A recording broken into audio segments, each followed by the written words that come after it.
Hello, in today's video we're going to be doing a partial bench test on a furnace to check the electrical wiring and equipment inside of it. So the couple tools that you will need is going to be a battery. That is so we can add power and ground to this. Also, I recommend a pair of gloves, and you will need a screwdriver and a test light and or meter if you choose, either way. Now the gloves are for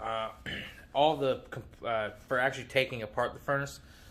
Everything inside this furnace is very sharp, so to protect you from getting cut or something like that, I do recommend a pair of gloves. Alright, the first thing we need to do is actually take the furnace out of the case. Okay, so to do that on this particular model, this one has 2 screws holding into the case. Models may vary, but most of the time there's either 1 or 2 Phillips head screws on this model.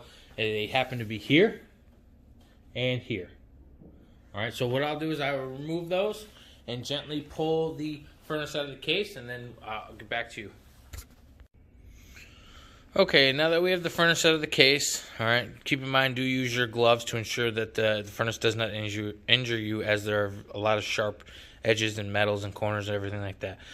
But what I want to do quickly is take you through a lot of the parts that are on this, alright?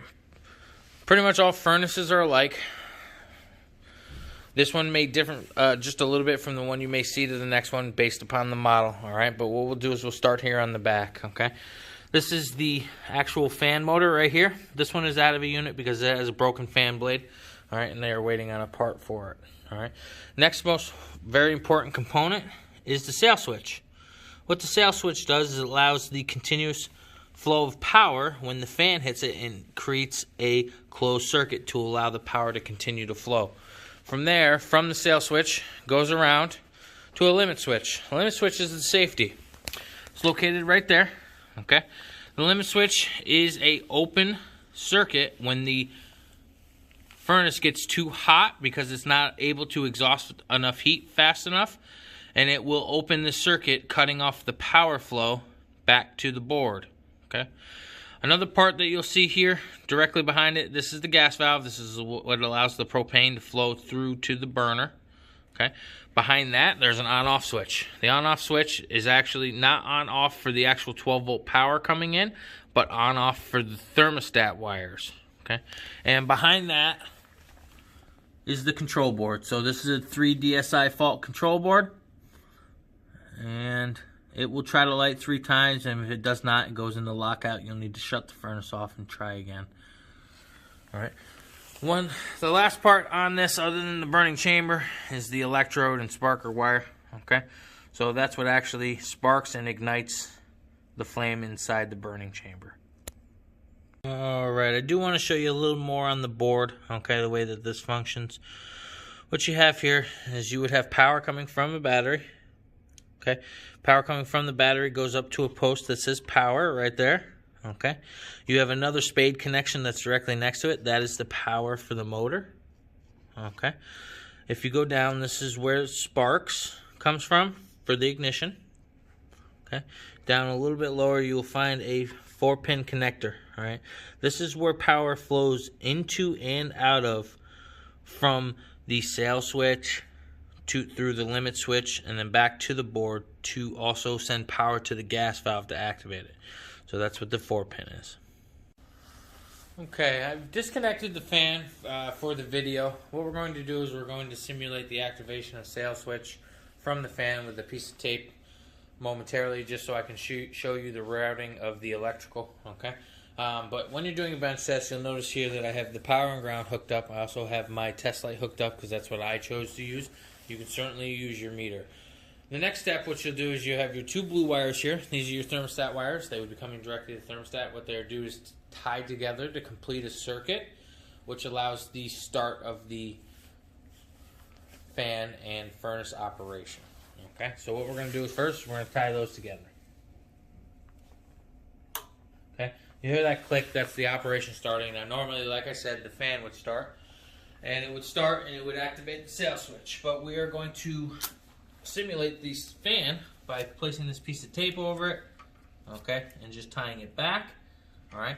Because what you have is you have power coming out of the board to the sail switch, okay? And to continue it, what you have to do is go in and out. So you need to make sure that the sail switch circuit is closed. So currently, I'll have power there, okay? Power through it, all right? Once it continues to go, all right, it will go next to the limit switch. So what we'll do is we'll flip this over. Careful not to damage anything, okay? It will flow from the sail switch over to the limit switch, through the limit switch, okay, back to the board here in red, okay? Now, once that board reaches that signal back from the limit switch, all right, what it will do is it will activate the gas valve, and that's that click you hear, okay? The gas valve is also activated through 12 volt. So what you'll do is when it tries to ignite, and you'll hear it click, what you'll do is it will send a 12 volt signal over to the gas valve, and we should hear that momentarily here. All right, and igniting it. Now, both sides of this coils are going to be activated, okay? This is a 3 DSI board, so like we said, it will try to fire 3 times, and if it fails to light those 3 times and sense a flame, it will go into lockout. You'll need to shut it down and try it again. If you're bench testing it, what you'll need to do is disconnect the 2 blue wires, all right, and allow about a minute for the fan to shut down, but you will not hear the fan shut down because we have it bypassed currently. So that's the routing in essence, all right? What happens is, like I said, your thermostat wires are tied together, okay? Power comes from the board, out of the board, over to the sail switch. Sail switch is activated by the fan. Once the sail switch is activated, it runs to the limit switch, okay? Out of the limit switch, back to the board, all right?